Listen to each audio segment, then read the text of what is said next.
Pemerintah Kota Palembang memastikan ketersediaan stok sembako menjelang ibadah menjelang bulan suci Ramadan dan Idul Fitri dipastikan aman. Namun dari sejumlah kebutuhan yang aman tersebut terkecuali minyak goreng.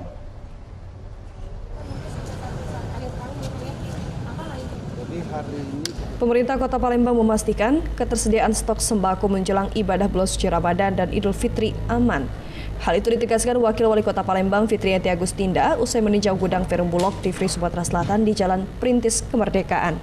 Masyarakat pun diminta untuk tidak melakukan penimbunan atau panik buying, baik minyak goreng maupun sembako lainnya.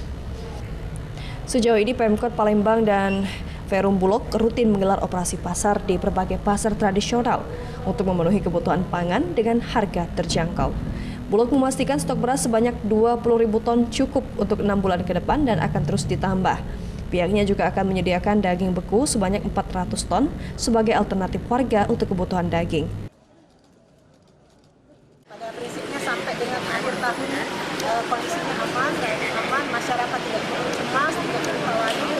Segala usaha yang kami lakukan, termasuk kita melaksanakan kegiatan misalnya kita datangi gudang-gudang ya, terutama untuk masalah minyak ya.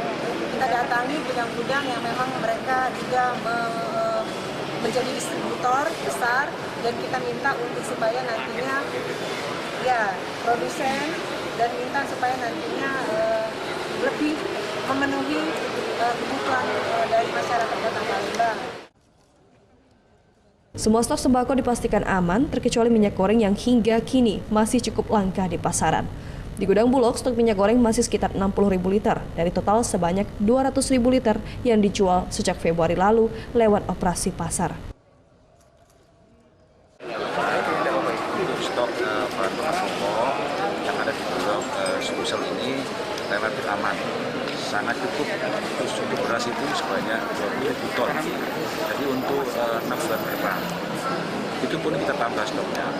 Di luar beras kita sudah ada gula, ada daging, ada terigu, cukup khususnya untuk menghadapi. Dari Palembang, Erwin Setiawan, iNews melaporkan.